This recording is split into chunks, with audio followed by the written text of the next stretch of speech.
Hello, and welcome to Canna-Flix. This episode, Paddington 2. I'm Emmy. This is Beatty. And, please join us on this delightful journey about a CGI bear in London. Today's strain is strawberry. It's a hybrid. I vaped it. It was a bad vape cartridge, very cheap, and cheap quality, overpriced, and I don't know who made it, but it tastes like a bunch of strawberries, like, bathed in some toxic waste. But the effects are generally good. Like, if I'm ever like, I don't know how to feel a feel, I smoke this, and it, like, generally solves that. So strawberry vapes forever. Strawberry, the strain I didn't know existed until I vaped this shitty vape. Yeah, man. Give us the rundown on Paddington. So yeah, Emmy has not seen the first Paddington movie. I went in blind. I was vaguely familiar with Paddington growing up. I remember watching the cartoons, and all I remember really was, okay, he's got a red hat, blue coat, and he goes on cute little misadventures. So the first movie, just a quick rundown, he lives in South America with his aunt and his uncle. There's a terrible storm, his uncle dies, basically, and they're like, oh, time to move to London. And he goes into London and ends up meeting this wonderful British family. And there's all these cool, wacky neighbors, and he basically just establishes himself, and now he's a bear that lives around London. That's basically his life. And you're kind of like, I kept thinking, like, is this gonna be, like, Curious George, where you're just like, God, fuck George! Like, we can't take you anywhere. You are always fucking things up. The man in the yellow hat is going to die early of stress, and you're gonna have no one to cover up your shitty mistakes. Like, it's not frustrating like that. Paddington can totally, like, he needs some help. But he's basically a young adult. Yeah. Yeah. He's basically a 20-something living on his own for the first time, but he's just a bear. Mm-hmm. Rooming, taking a room in a family's house. Yeah. That's what you have to do nowadays. He's good. So, let's talk about the synopsis of Paddington 2. There's so much. There's You much to go on. You didn't know was coming. And it just, like, halfway through the movie, I was like, I am having such a good time. Right? I am not, like, the movie's a good length. It's about an hour and 45 minutes. Which is just enough. Like, yeah. And you're never, like, a lot of the movies we see, I'm, like, 3/4 of the way in, I'm like, oh, like, end. Commuter, end. This was, of the films we've seen so far, this is by far the most pleasant experience we've had. Pleasant. I was thinking of, about, like, 20 minutes in, I was like, I feel like I'm watching Amelie. Yeah, it's very, like, kind of whimsical like that. Mm-hmm. Gosh, there's... Where to begin? Okay, so Paddington is now living with his family, and his aunt's birthday's coming up, so he's trying to find the perfect present for her. Yeah. And he is friends with the local antique shop owner, played by, oh my gosh, what's his name? He's like in everything. Look it up. And I want to talk about him going to the shop. Because at first I'm like, okay, Paddington, he's getting ready for his day. I'm like, okay, CGI bear, dance for me. Convince me why this has 100% on Rotten Tomatoes. And he, like, the second he leaves the house, you're like, I like him. I was waiting for it. I was sitting the whole time. It's like, Emmy will understand. Like, how good he's friends with everyone, and he's not, like, cutesy-wootsy. It's like, he is just making everyone's life better by, like, being around. He's very British. That's the best way I can put it. He has manners. He says his pleases and thank yous, and he's just pleasant to be around. So yeah, the particular neighbor / store owner is Jim Broadbent. Okay. I was trying to remember his damn name. and he's looking for the perfect present for his aunt, and the the traveling steam carnival is in town. It's like this cool, old-timey, kind of shticky kind of thing. And they're like, oh, they're trying to sell these antiques. Here's this really nifty pop-up book of London. It's a wonderful scene, and I was just like, this art is so great. They have this, like, wonderful scene where Paddington is imagining him leading his aunt around London, but they're in the pop-up book, but they're moving around. It's so cute and well done. I was so impressed at that point, and it was like the first thing you see in the movie. Yeah, the art is actually very reminiscent of the illustrations in the Paddington books and like the old animated cartoon too. So I was like, oh, nice little reference. The styling's there, so that was cute. But the thing about the pop-up book is it's a one-of-a-kind art piece, and thus it's super expensive. So Paddington commits himself to doing some odd jobs to earn money to buy the book, because he's a hard worker, and he wants to earn it. And he's like, he gets a job right away in a barber shop, and he's so cute. He's just like a perfect little employee. Unfortunately, the barber steps out for like a second, and this judge comes in to get his hair cut, and Paddington's like, oh, I really shouldn't, but the judge insists, so he tries and just fails. Kind of a goofy scene, but whatever, it's one. Yeah. It's that this is the job that you screwed up. Like, everybody has that one job. This is the representation of that one job you had where you just done goofed the whole time. What was that job for you, Beatty? I don't know. I feel like I do that a lot. I'm trying to think. Like, everybody has that one thing that they failed at miserably, no matter how hard they tried.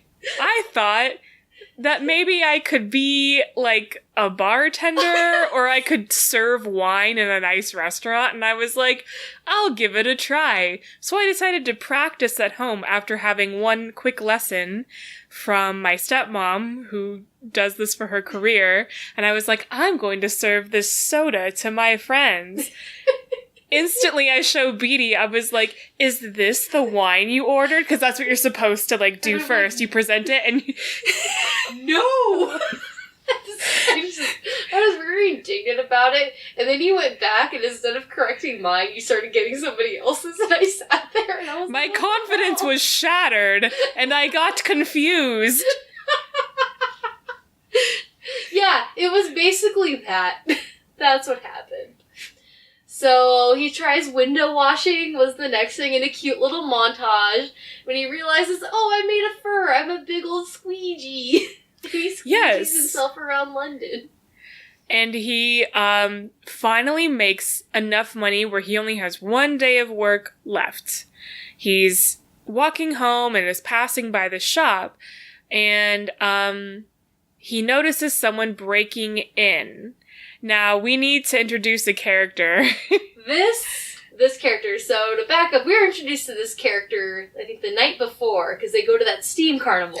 Oh, Paddington gets fired from the barber job, and they go to a carnival that night, with the whole family, because it's just like in town. Yeah. It's in town, it's a cool thing. He's asking for advice, from his family, and he's like, oh, like, what do I do? He's like, yeah, just sometimes you lose a job. And he's like, I'm not, the family themselves, like, they're not just the family. They're, like, their own characters. They're all very distinct. They all have their interests, which all do come back to serve the plot. Like, there is nothing skipped. Nothing is skipped. Nothing is wasted. The dad's going to have a midlife crisis. The mom is this artist, and she wants to do her own adventure book, and she wants to swim to France. The daughter is running her own magazine, newspaper, as a response to getting dumped by the boy who was from the first movie. That is actually tied into the first movie. Wow! That does tie in. Like I said, no plots are wasted. And then the son is a secret train hobbyist nerd, but he's trying to be cool. So now he goes by J-Dog. And wears Kanye West, like, the little shutter shades. Shutter shades. And then they have the Scottish grandma, and they're all very supportive of Paddington, so they're all helping him along, and they go to the carnival, which is being opened by a special guest. a renowned actor of sorts, played by Hugh Grant in what I consider his greatest role of all time. He's immediately hilarious. Like, just, being like, oh, I'm not this big actor. And, like, the grandma in the family hates him because he never remembers her name. And she's like, it's fine, whatever. All he does is dog food commercials now. And so, like, that's what Paddington says to him. Like, he gets called up on stage to, like, open up this big, organ and to start the fair. He gets picked out of the audience. And, he says, I want to get a birthday present for my aunt, and I want to get her this pop-up book. And he describes it enough so that it catches Hugh Grant's interest. It's clear that he wants it. Yeah, he wants it, and there's something kind of sinister behind it, and he's probably the bad guy. So, to bring us back to the night where Paddington is passing by the antique shop, and he notices a break-in. And Paddington is very noble, and he knows his right from wrong, so he's like, no, stop, you can't rob my friend's shop. Chases the guy up through the shop downstairs. The man only grabs the pop-up book, runs out of the shop. The police are coming. The police have only seen Paddington. They assume Paddington's the thief. There's this huge, elaborate chase sequence where Paddington's chasing down the guy. He eventually corners him. Like, he rides a dog, he rides a goose, rides a boat, all to chase after this dude. Corners the guy, and the guy literally disappears in a puff of smoke. The po-po show up, and Paddington is arrested. Now, for some reason, they need to, like, parade Paddington down the street in front of all of his friends and neighbors. And I love that they, like, reintroduce all of his neighbors every time they visit the neighborhood. So you got, a woman who runs a newsstand, and a newly introduced character who didn't want his windows washed. And but Paddington washed them anyway, just to be kind. And then you meet this local community. Yeah, he's like the neighborhood patrol watch guy. Yeah, and he is like, hey, you have a bear on your roof, and he's washing your windows. And the guy he was kind of a shut-in, comes out and is like, well, yeah, like, he can see out of his window, and he sees the lady at the lady at the newsstand, and they're like a thing now. And Paddington made that happen just because he washed the windows. And then, like, you find out that the community patrol guy, like, just has this prejudice against the bear.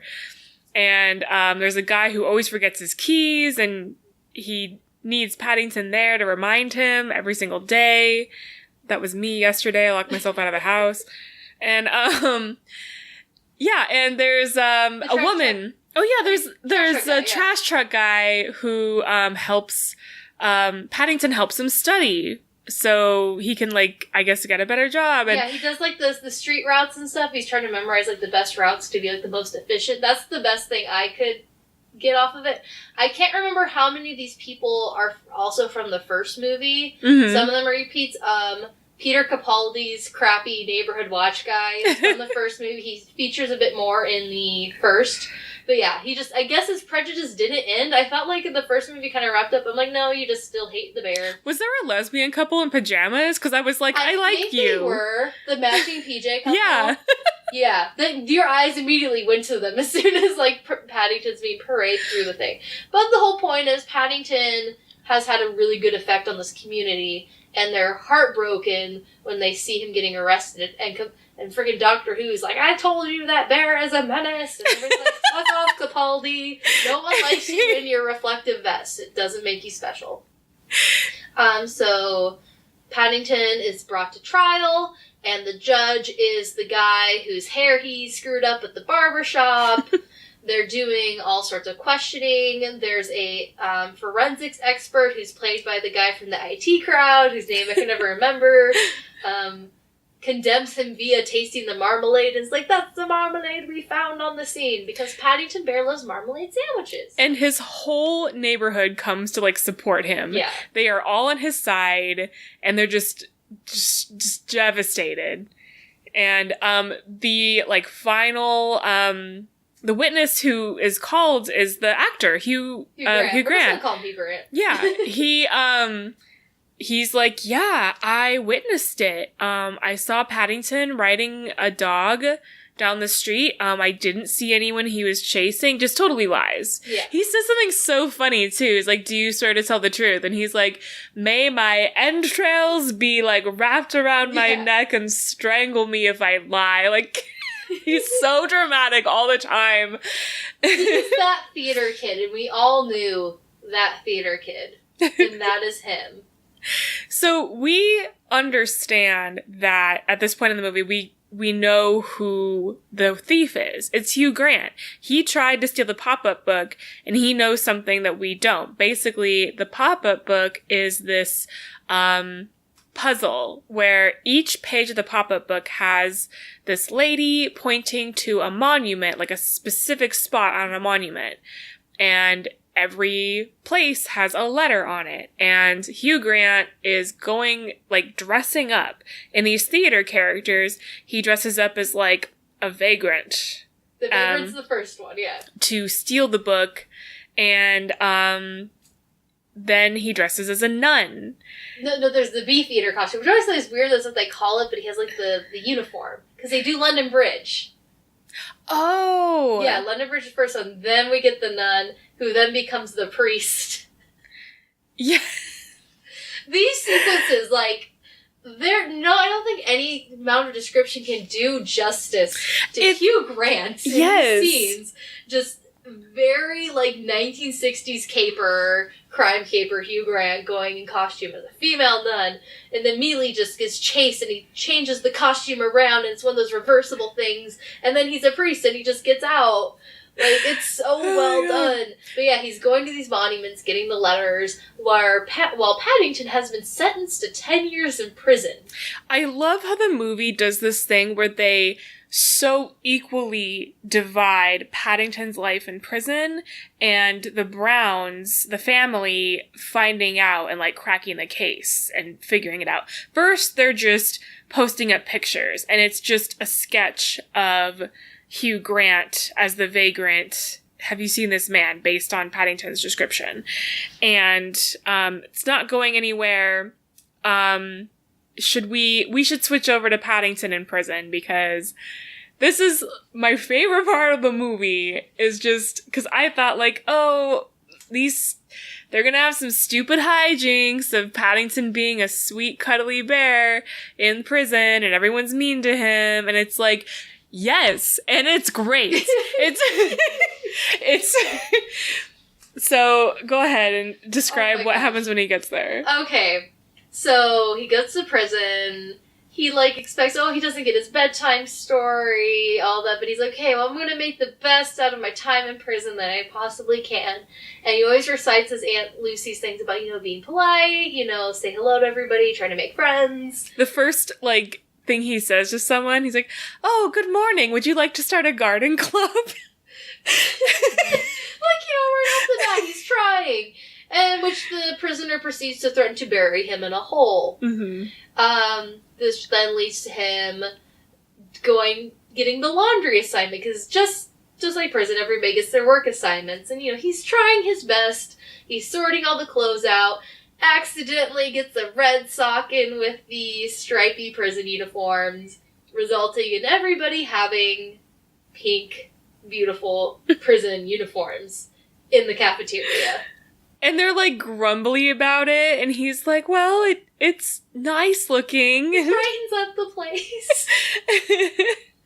So he sits down at the table, and that's where we start meeting his little prison sidekicks. This slimy Severus Snape-looking dude who's, like, an ex-food critic. This other... the guy with the glasses. He builds things out of popsicle sticks at the table. That's pretty much his thing. And he's like, oh, this food sucks. I'm gonna go see if we can get better food. They're like, don't talk to the chef. His name is Knuckles, and it's super scary. Like, don't do it. And he's like, well, my aunt would say that you need to, basically communicate. Yeah. And, Be honest, and, it'll bring out the best in people, even if you think they're bad. And so he goes up to Knuckles, the chef, as played by Mad-Eye Moody from Harry Potter. This cast really is the British best of people. This man named Knuckles, who's super angry, Paddington essentially insults him to his face, he's got the shit beaten out of him, and by weird happenstance, Paddington's sandwich that he always keeps hidden under his hat, he flings his head and it ends up in his mouth, and he's like, what is this magical substance? It's marmalade! Yes, Knuckles is so entranced by the marmalade sandwich that he's like, I will protect this bear. Nobody hurt him. And then he's like, just help me make marmalade and we're good. Essentially, Paddington becomes his prison wife. That's basically what happened. And I was like, alright, cool. Knuckles with the misspelled tattoo on his hand. Knuckles with the capital N. And I'm just like, oh, so pleasant. They make marmalade together, and at first, Knuckles doesn't want to do it, and he's just gonna make Paddington do it, but Paddington kind of gives him the hard stare and makes him feel bad about being a grump. So he starts helping out, and they make marmalade for everybody for breakfast, and they're like, yeah, this is great. He's really proud of himself. Knuckles feels pride for the first time ever. Just like how Paddington positively affects his community at home, he's positively influencing the community in the prison. I love his reaction when, they serve breakfast and Knuckles goes in the back and, is pouting and stuff, and he's like, don't you want to see, what everyone he's like, do they like it? I don't care if they don't like... he's, freaking out, and I'm just like, that's, everyone. Every time I make something, and I'm like, everybody's gonna hate it. It's very personal. And then it's like, do you want to see? No. Yes. Yeah. Then, it turned out okay, but they're like, we kind of want more. And everybody starts shouting out cooking suggestions, and the prison essentially becomes a Great British Bake Off. They renovate the entire cafeteria. It becomes a wonderful, what's the word? It's almost like a little bistro type place. Yes. And everybody's working kitchen duty now. I guess everybody somehow got on kitchen duty. And they're making, beautiful cakes and pastries. And it is literally the Great British Bake Off. And everybody's super happy, even though they're in prison. There are flowers everywhere. Garden club happened. There's story time. The warden reads them books. And, life in prison is not so bad. It's not Shawshank, it's nice. And that leads, of course, to Paddington's first visit with his family, where he introduces his friends, and they show him the various sketches of, because they think it's a gang that's breaking into all these places, and it's actually all just, the Hugh Grant sketches. And the prisoner's like, well, we don't know who it is either, sorry, you're boned. Yeah. I love how the family, it's mostly...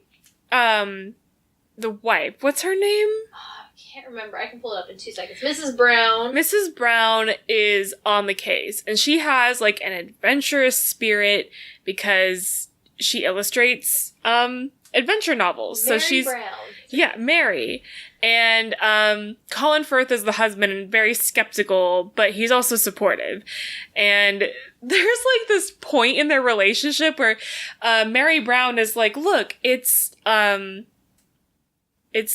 something with the pop-up book. It's clues. What if the person who stole it knows there's something of value in the book?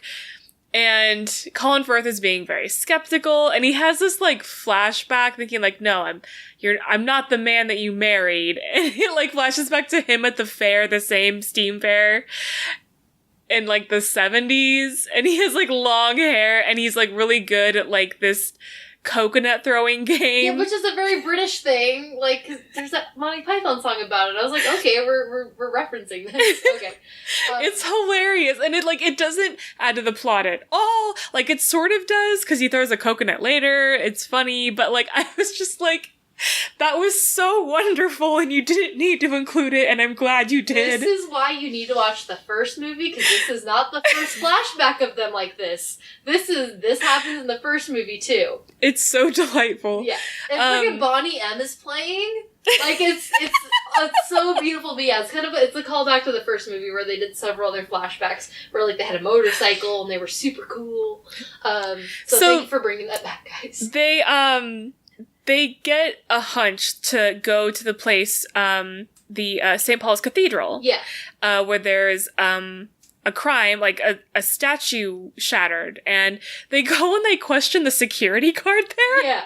Who gives you the full rundown of what happens with Hugh Grant, that you know that he's so funny. Like, no description is doing this justice. Like, he's just a security guard. It's just like throwaway role, and you're like, you're one of my favorite people. He talks about this rogue nun, and like all the other nuns are like sectioned off, and they're not allowed to go anywhere unless they've been questioned, because one of them like went rogue and went up, and Hugh Grant went to look to find like what the next letter would be on the statue, and he gets caught, and he's like, yes, this very attractive nun went rogue, and the statue fell, and then Hugh Grant like switched his nun costume into a pope. Yeah, it is. As a theater person, as a costume person, this made my fucking day. Like, let me tell you, like, when you can make those outfits, and it's so seamless. The habit flips inside out, so it's no longer a blue habit, it's like the green priest robes. Somehow he has the hat somewhere. It's just perfect. Like, Hugh Grant, thank you for being in this film. And then, so yeah, they're like, okay, there's like a hunch that what was it that made them suspect Hugh Grant? She's getting the newspaper that her daughter's making about them. Mrs. Brown's getting the newspaper. Yes. Gives it to the newsstand, and she's talking to the newsstand owner, the one that's now with the sad windows guy. Mm-hmm. And she talks to the bird that the owner of like the little. There's a little parrot in the newsstand. And she's like, oh, I don't suppose you know who the thief is, parrot. And the parrot's like, it's right behind you. And you turn and it's Hugh Grant. And Hugh Grant invites Mrs. Brown into the house. Because what's happening is you find out Hugh Grant has this little secret room upstairs in his attic where he has all his costumes from all his famous roles that he monologues and talks back and forth to and just switches accent to accent. They all have different personalities. There's a Scrooge, there's a Macbeth, there's a Hamlet. He has photos of himself everywhere in his... That is my favorite thing. So he reveals that this is going to lead, this book is going to lead to a bunch of treasure. He needs all the different letters. So he leads her into the house that is, littered with photos of Hugh Grant. And it's all real. It's those, what's the thing when you give your photo when you're applying? Oh, a, headshot. These are real Hugh Grant headshots from when he was young. Just plastered everywhere. I was crying. There's a portrait that I wish they focused in on of him painted on the mantle that you never get to see. But yes, it's just photos of him everywhere. Like every cheesy headshot photo of Hugh Grant that he's ever had to take, like from period films. There's one with like handlebar mustaches. It was great. Thank you, set designer, for doing this. Like, there's like just a small like end table. It just has like 9 of them in these frames, in these different little frames and sizes. Like a lot of thought was put into this. Anyway, he starts doing this monologue to her character, and she's just like, "Oh my god, this is awful. I need to go." He asks her about Paddington, and he says something about the thief with the gorgeous blue eyes, and she's like, "Wait, what? I just sketched him, like, I didn't put in the color," and then you see the flash of Hugh Grant's face with the sketches over his face, and she connects the dots that it's him. Very well done. I was very impressed. That was really with that. cool. Like, that was a cool effect. I was very into that. And so she's like, it's him, and we just need to prove it now. So they're like, okay, we need to find some evidence or something, and they form an elaborate scheme. Yes. Without the dad. The dad is like, you guys are crazy. I want nothing to do with this.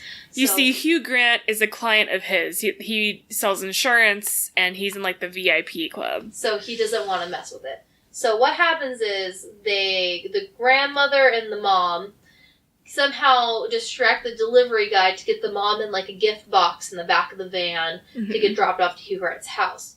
And then her son and daughter go visit Hugh Grant's manager, as played by the chick who is Patsy in Ab Fab, and I was like, hey, everybody's in this movie!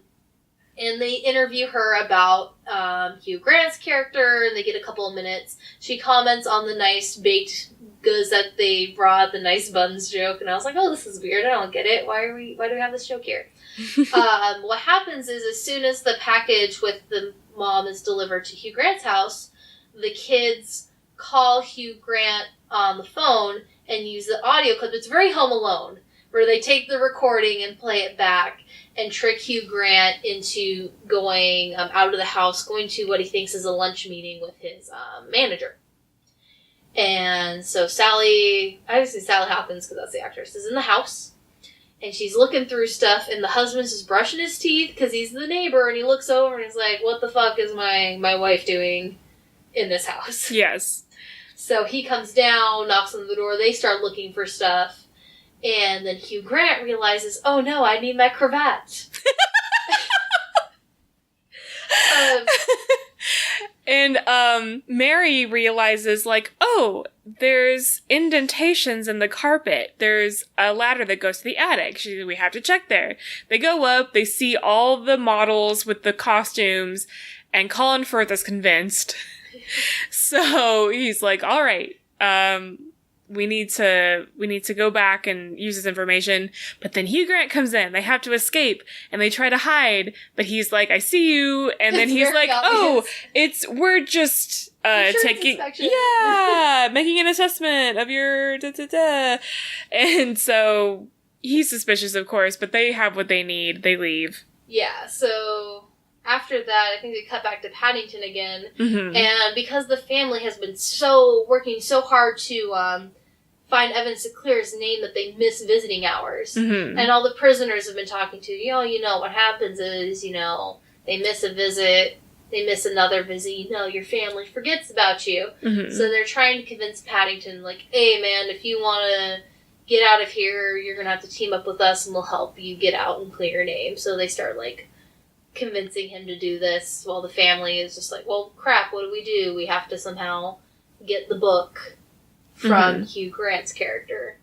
So, Paddington agrees to escape with his friends. They have this clever escape. You're not really sure what's happening. They're, like, collecting things. They grab their clothes. Paddington is small. This is like a Finding Nemo thing. Paddington is small enough to fit through, the gears of the clock on the prison. And so they do that cute little, it's a very quick, very subtle reference to Charlie Chaplin's Modern Times when he goes through the machine, because when he comes out at the end, he has that smudge right by his face, and he wipes it, and I was like, oh my god, okay, we're doing this. Yeah, so they get him to get through the small stuff, and they gather up everything. They're getting a giant tablecloth, they got a laundry cart, they got like some sort of gas tank or something. By the way, when they start this sequence, I thought this was the coolest thing, because this movie has a lot of cool visual ways, like when they open up the pop-up book and they go into that to tell the story. There's a model of the prison in the warden's outfit. It is very cool. It reminds me of, like, 1860s romantic ballets, very, like, Nutcracker. It's just, it opens up and you're in the model and you have this, like, cut-in-half view of all the different cells and the floorboards underneath and how they all get through the floor and they all climb together. It was just, I loved it. It was just such a cute little thing. So many things in this movie, like, you can imagine them, like, not being worked on enough, or not being followed through, or not having enough people having their opinions or voices put in, and having it just flop. And it's like, this movie could have been so lazy. They didn't need any of that just to, like, pump out a movie, have people pay to go see it, whatever. Like, There's so effort. much work. So, like, that could have failed, and it didn't. It was so well done, and it was seamless, and it didn't look tacky in a way that, like, you know, a movie with a CGI bear, like, doesn't need practical effects like that. Yet, they do it. Yeah, it was wonderful. I'm glad you mentioned that, because I was like, this fucking movie... Right? The crew, like, from what I understand, was very dedicated to making this. The creator of the Paddington books, like, who passed away on the last day of filming. I found this out. Oh my god! That's who it's dedicated to. Like, they loved Paddington. He was very involved. So they made sure, like, to represent his vision as best they could. Mm-hmm. R.I.P. Paddington creator, I think it's Michael Bond. Lovely. Anyway, yeah, a lot of effort. Every visual pays off. Like, every bit of story, every bit of visual pays off in this movie. Mm-hmm. So anyway, this whole heist thing that's going on in the prison leads to them going to the roof. They're under, all you see is they're under that giant tablecloth that you notice is sewn up of several different tablecloths. There's some rope. They're in the laundry basket, and they light the tank, and they have created a little hot air balloon, which they use to escape out of the prison.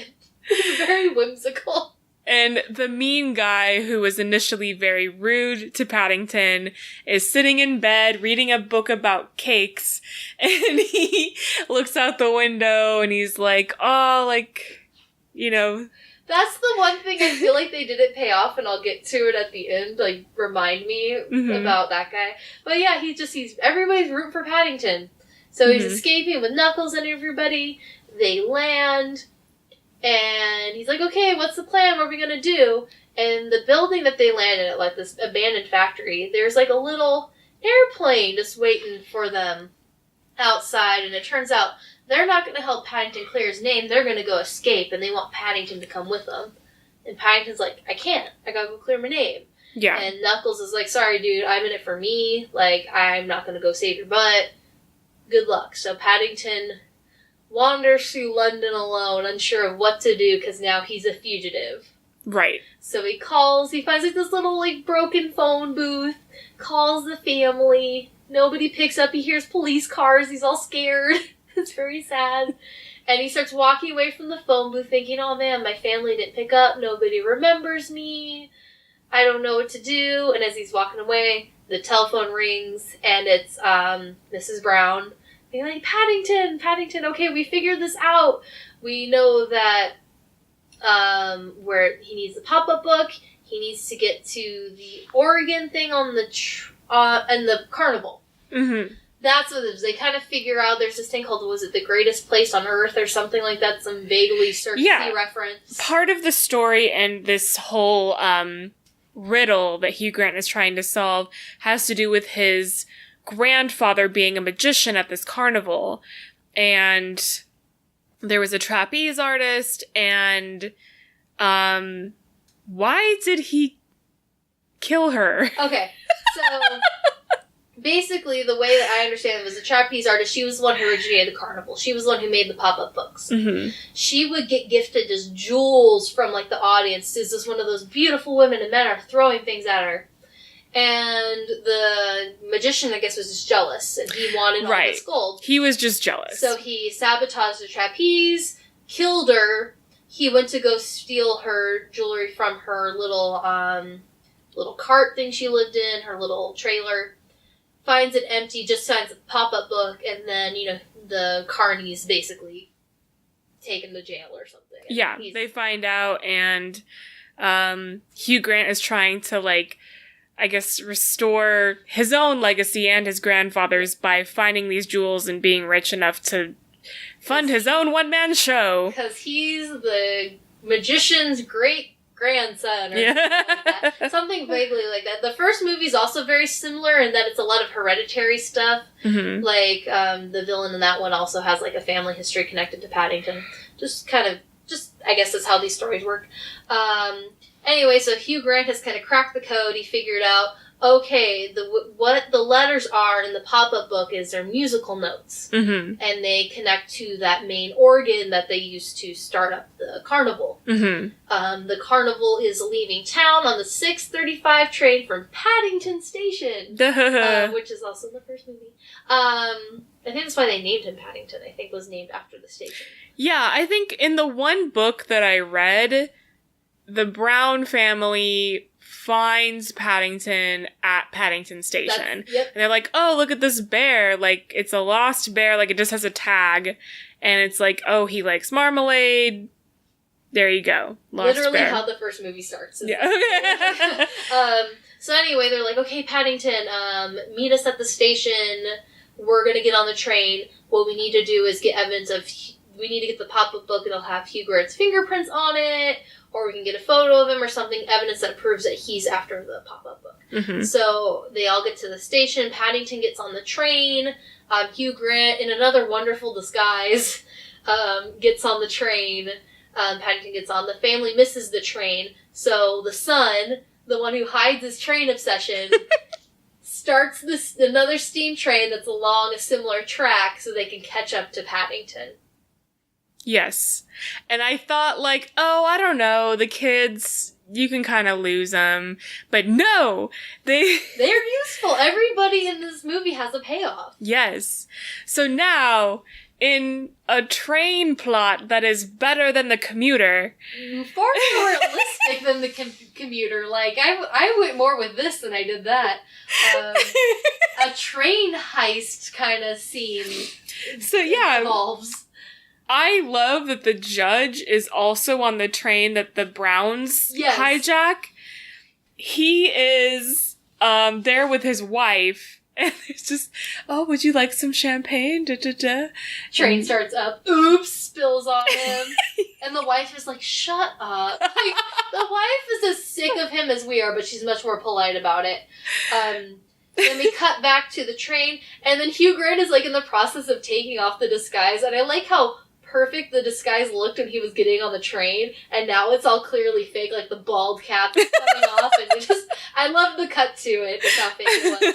He gets to the organ, and he puts up the pop-up book, and he starts punching the things, and Paddington needs to get from one car to the other car, and here's another payoff, because in the very beginning of the carnival, you see him with a toffee apple, and it gets stuck to his mouth. Yes. So he's like, ooh, I got these sticky things. So he kind of uses them like suction cups to get from one train car to the other and climbs down while Hugh Grant's punching in the little keys on the organ and reaches down like Mission Impossible style to get the book. Mm-hmm. And then he finally makes a nice little sticky suction sound and turns around and Hugh Grant's like, no, excuse me.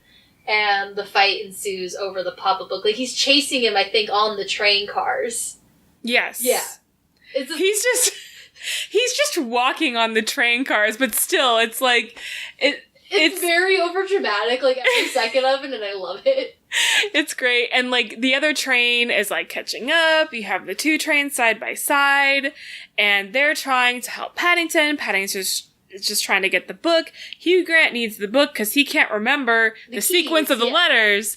It's very like Simon, or it's like red, blue, yellow. Wait, shit, which There's only like 6 of them. You couldn't remember the sequence. Fine, he can remember lines, but yeah, that didn't really make sense. But no, he needs the book because he can't remember. He even like tries a couple times, and it's like blue, blue, blue, blue. Like, it's the Simon recheck sound when you fail the sequence. It's exactly what it was.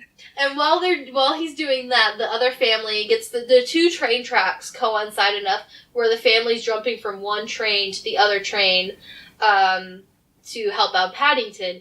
And that's where we have another payoff from the very beginning of the movie. Yes. It talks about the dad's midlife crisis and he's doing yoga. And the line about your mind and your legs, like if you think about it, your legs you'll just do the splits.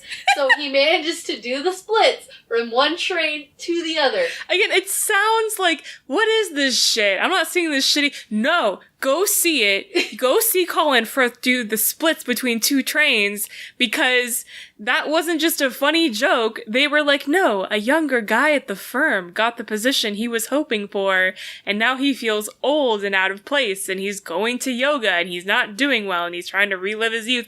It's like, it's just wonderful. And you're like, do the splits, Colin Firth. I don't care if it's CGI and stupid looking. You do it. Even the bad CG is enjoyable, because it's just so whimsical. You're like, yeah, I don't care that it looks fake. But yeah, so everything pays off in this movie. Jeez. So they all get on the train. They confront Hugh Grant, and the grandma takes the shotgun. She's like, oh, yeah, I'm going to shoot you, but it's like a fucking dart gun. Like a little carnival game gun. And Hugh Grant has had stunt classes. He's level 4 with sword props, and I'm just like, oh god. Oh, these are the worst actors I've known. This is just an amalgam of every one of them. Like several ex-boyfriends. I'm like, oh no, I know you. Oh god. So Hugh Grant has them at sword point, essentially, starts handcuffing them, while Paddington's trying to get his book across. To the carousel horses.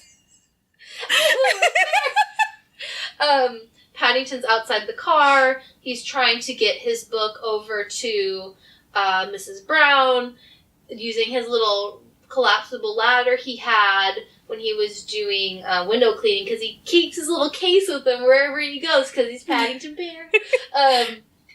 Hugh Grant gets out, retracts it, takes the book from Paddington, throws him in the last car, and very easily just detaches that last car. Like, talking about the commuter, that freaking Seaver took him forever to just detach the car, and it was pointless. No, Paddington is like, no, we just did it. Like, we're just... Take out the pin, it's like a Thomas train set, whatever. It's like, oh, the magnet's gone. Can you hear the Thomas theme playing dramatically?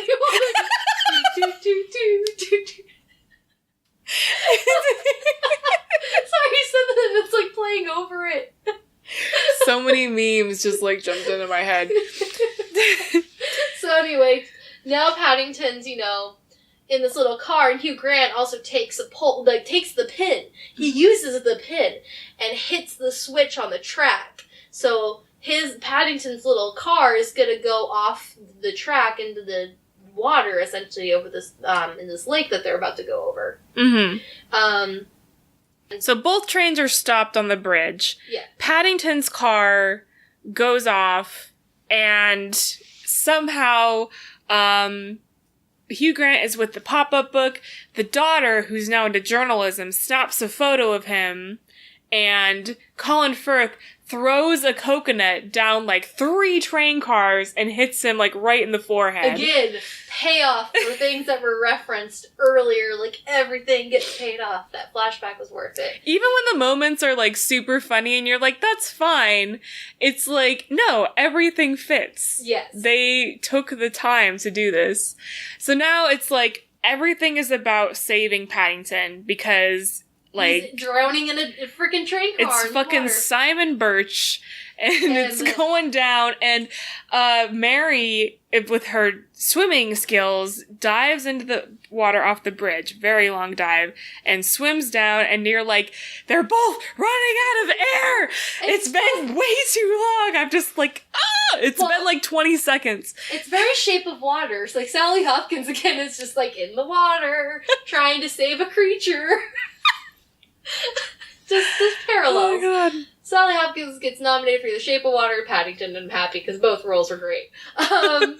So she's trying to save him, and while this is going on, the plane of our lovely escaped convict friends is flying nearby, and they're hearing on the radio, escaped convict, Paddington Bear, police are closing in on the train that he's on, and the plane is one of those that has like the little things on the bottom so it can land on water.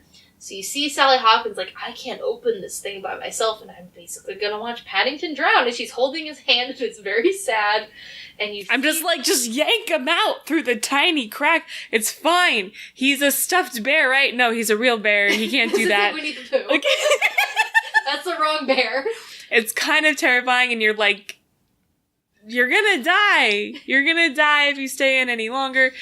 And yeah, all three, like, they come down and they immediately know what's happening, and they must have seen the car go down. And so they help get it open. They're all saved. They're all alive. They're carrying Paddington to the shore, and he's, like, passed out, and he's got a bit of a fever. And fade, cut to Paddington back in his nice little room in the attic of the Browns' house. He's been out for 3 days. Turns out, they show in the newspaper Hugh Grant was arrested for the crime, is in prison, and, you know, he's like, oh my gosh, it's my Aunt Lucy's birthday, and I have not gotten her present. Oh no, I am the worst nephew. And you're like, Paddington, you went through a lot. Like, I'm sure Aunt Lucy appreciates your effort. And I knew this was gonna happen, but I was like, I got a little teary-eyed at this part, I'm not gonna lie, I'm such a dork. They're like, well, actually, we figured out a really good present for you while you were out, and Paddington seems well enough where they bring him downstairs, and the whole community is there, except for Doctor Who. I was really hoping Peter Capaldi was going to turn around this movie and accept him, but he's not, because he's a jerk.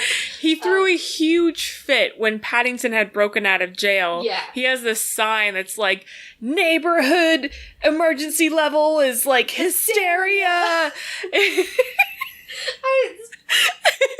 God, I love him in this movie. It's so dumb. He's not there, but the rest of the neighbors are, and they're like, yeah, you know, the sad window guy who's like an ex-Air Force general. He's like, yeah, we called in some favors, we pitched in, and instead of giving her a pop-up book because that's now evidence for the court, we thought, well, your Aunt Lucy wants to see London, let's bring her to London. So, you hear the knock on the door, and it opens up, and Aunt Lucy's there, and Paddington cries and gives her a hug. And they just end it there. It's fine. It's perfect. It's fine. They don't have a little tour. Like, you already saw it. You already saw the pop-up book scene on what they're gonna do. They don't need to do it again. They just end it, and I'm like, good! You ended it great! And then, we get the credits! The credits! Okay, so first is a cute little, like, scrapbook, a little Paddington scrapbook of his, like, tour with his aunt around London. It's really cute, it's really simple, and you're like, okay, that's a nice way to do the credits. Oh no. You get a gift. A gift. This reminds me of that sequence, I think, in Toy Story 3 where Ken and Barbie are doing, like, the outfit changes. Like, I don't know why the payoff is that level for me. It's very Blues Brothers. Have you seen the original Blues Brothers? Where Hugh Grant's in the court. In court. And it's the same judge, and he's being sentenced to 10 years. And it's very dramatic. And he's like, make a good, use of your time. And he's like, I will.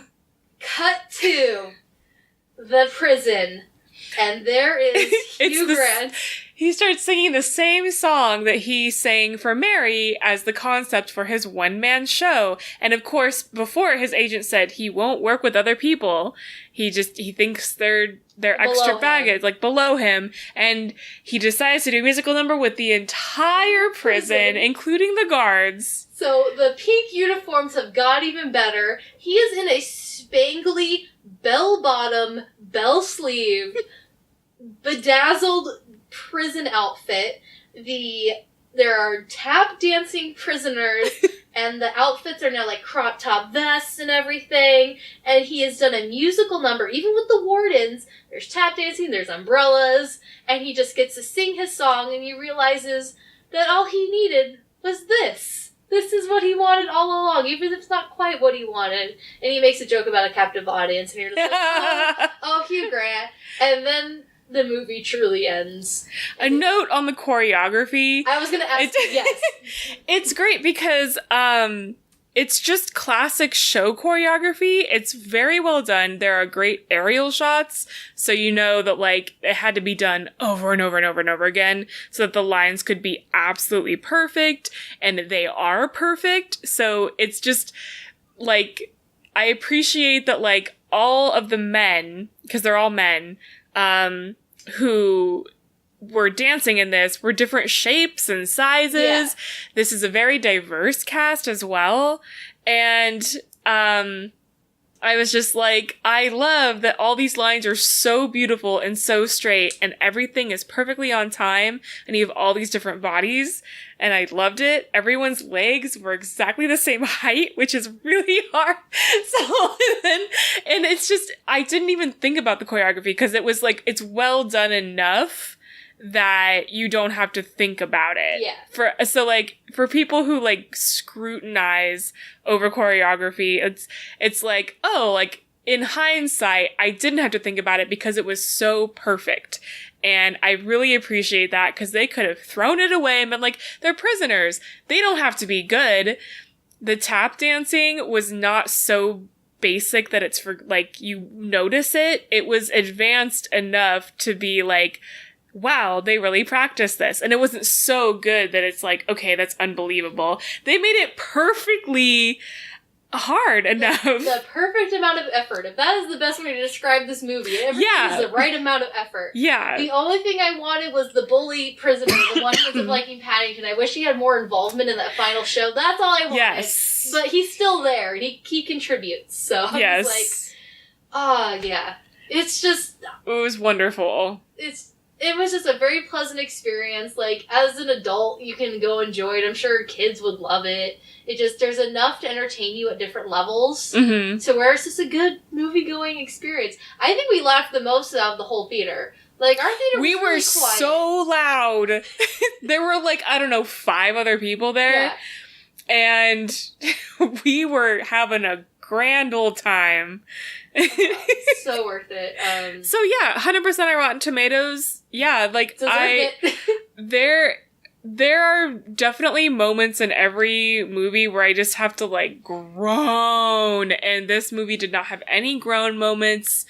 Yeah, there aren't any like, there are so few moments where you're just like tired and you're like, I think like the barbershop or was some of the only part that and I get what was there. It was kind of the exposition that got him to doing something else, and I was like, okay, silly Paddington moment, just like the books and the show. We did it, and the judge serves a purpose. Yeah, it introduced the judge, which was necessary. The judge needed a reason to dislike Paddington, so it was fine. And I love that he was like the perfect barbershop assistant too.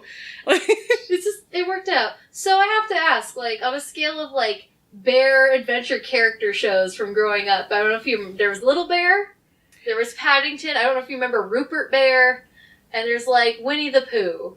Like, on the scale, like... Winnie the Pooh is pretty classic, and like he's got all these things you know about him, but he's like a stuffed bear. Little Bear is probably the closest thing to Paddington I can think of, but that's probably considered like a young, like, child's learning show, but it's not, there's still like enough story that it's not like, find the thing. It's not like, where's the sun at? And it's like, it's there. It's like, you get a story. It's like, I would say it's equivalent to like, the turtle. What's the turtle's name? Oh, Franklin. It's like on the same level as Franklin. You have a story. Or Arthur. It's like Arthur. Very much more like Arthur. So, and he has the friend. And we found out that a director of movies wrote a whole lot of Little Bear episodes. Wait, what? Wait, was this us? Yes. Wait, who did this? I don't remember. We were talking about, like, oh, who directed this movie? Oh, was it Twilight director? I think so. I'd have to double check. Like, we're going to have to come back to this. Yeah. Or Nora Ephron. I don't know. Somebody who is a female director wrote, like, a ton of Little Bear episodes. This is better than Little Bear, but I'd have to watch some Little Bear again. It was like, oh, we made muffins. Why didn't they turn out well? We forgot baking powder. Like, that's the extent of Little Bear, so suck it. Paddington, too, is kind of the epitome of bear-themed media for me right now. So what's your scale for rating this film? I give it, 10 out of 10 coconuts. I will give it, 10 out of 10 none Hugh Grants, for sure. With one bonus priest Hugh Grant. Because wow, a bonus! He gets a bonus because he was just so charming. It was wonderful. So yeah, that was Paddington 2.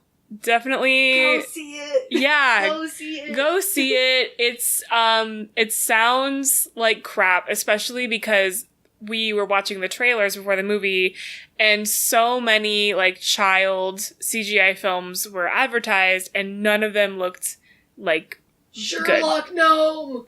Oh. Sherlock Gnome looks horrible. I don't want to see Smallfoot. I don't want to see Peter Rabbit. I will probably see one of those at least for this show. I feel like we should see Peter Rabbit and compare it to the wonderful experience Paddington was, because they're both British children's authors. Yeah. Like, when I heard of Paddington 2, I was like, it's probably like the Smurfs or the Chipmunks or that movie with, like, what was it with, like, the chick from Big Bang Theory? There was, like, a rabbit that they brought home or something. I don't know. It was so weird, and, like, nobody saw it, and then it just, like, went into oblivion. Like, and, yeah. No, it's nothing like that at all. I went in super skeptical, and I was like, what's the deal? What's with this rating? Shut up, Rotten Tomatoes. I don't trust you. And then I'm like, oh, okay. They just worked really hard on a children's movie. You can do that. You can. It doesn't happen very often. If I think the first one is still on Netflix, just give it a shot if you enjoy it. The second one's even better, which is very rare. You very rarely have a more enjoyable sequel. Yeah.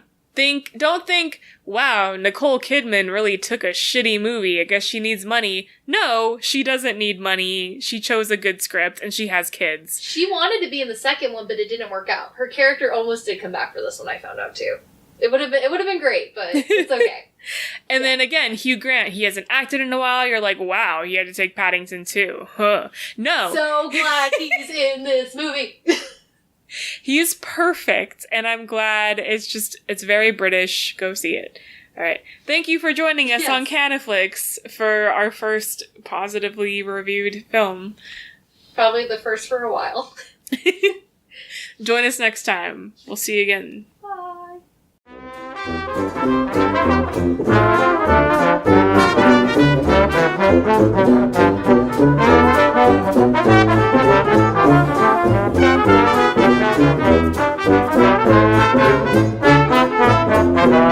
Thank you.